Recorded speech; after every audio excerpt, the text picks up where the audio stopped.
Bueno, hoy vamos a meternos de lleno en uno de los proyectos teológicos más polémicos, digamos, del siglo XX, la hermenéutica radical de Rudolf Bultmann. En una época en que muchos leían las escrituras al pie de la letra, su trabajo fue una verdadera bomba en el mundo de la teología. Y aquí vamos a entender por qué.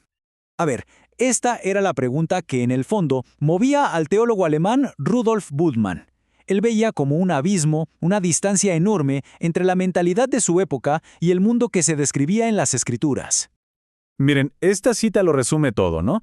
Para Bultmann, el dilema no era un ataque a la fe, no. El problema era una visión del mundo, una cosmovisión que a la gente moderna simplemente ya no le parecía creíble. El punto de Bultmann era que toda esta estructura prescientífica de la Biblia se convertía en una barrera, casi como un muro, que no dejaba que la gente escuchara el verdadero mensaje del Evangelio. Ojo, para Bultmann, el problema no era la creencia en sí, sino una cosmología que ya estaba obsoleta. Él decía que esa visión del mundo, con sus 3 pisos y sus milagros, ya no se sostenía en la era de la ciencia. Ok, entonces, ¿cómo se enfrenta uno a este tremendo dilema? Bueno, Bultmann necesitaba una herramienta para poder analizar los textos bíblicos, y la encontró en un método con un nombre un poco técnico, la crítica de las formas. Bultmann fue uno de los pioneros de este método, sobre todo con su libro de 1921, Historia de la tradición sinóptica. Con esta técnica, su objetivo no era tanto encontrar la biografía exacta de Jesús, sino más bien entender a la comunidad que estaba detrás de los textos que leemos hoy. Y aquí viene lo importante, ¿eh? Bultmann creía que la iglesia primitiva no se limitó a contar la historia de Jesús. No, la transformó. Convirtieron a esa figura histórica en un Cristo divino, en una figura mítica, para poder explicar y, sobre todo, proclamar su propia fe. Y esta forma de analizar los textos llevó a Bultmann a su idea más famosa y sin duda la más radical de todas, la desmitologización.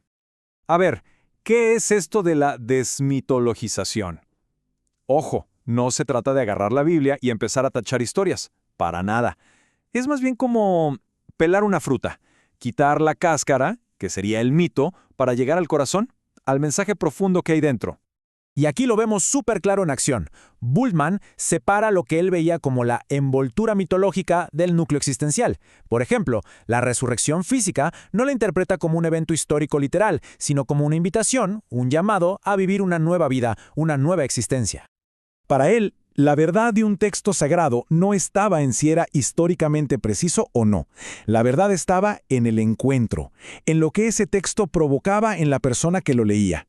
El mito era un lenguaje para hablar de la condición humana. Claro, como se podrán imaginar, una propuesta así de explosiva no iba a pasar desapercibida. Las críticas le llovieron por todos lados y desde muchos sectores de la teología. Las objeciones eran varias y bastante serias. Por un lado, lo acusaban de revivir una especie de liberalismo escéptico. Por otro, decían que estaba cambiando el centro del mensaje, de un mensaje centrado en Dios a uno centrado en el ser humano. Y claro, también se le criticó por usar la filosofía existencialista para leer la Biblia. Al final el choque era fundamental. La pregunta era, ¿son los eventos sobrenaturales, como la resurrección, el corazón del mensaje, o son solo el empaque cultural de una época que ya pasó? Pero fíjense qué curioso. A pesar de toda esta crítica, el impacto de Bultmann fue innegable. Su trabajo cambió para siempre la forma en que se estudian los textos del Nuevo Testamento. Incluso sus mayores críticos tuvieron que responder a las preguntas que él puso sobre la mesa. Y esto nos deja con la gran pregunta, la que sigue resonando hasta hoy en el corazón de todo este proyecto.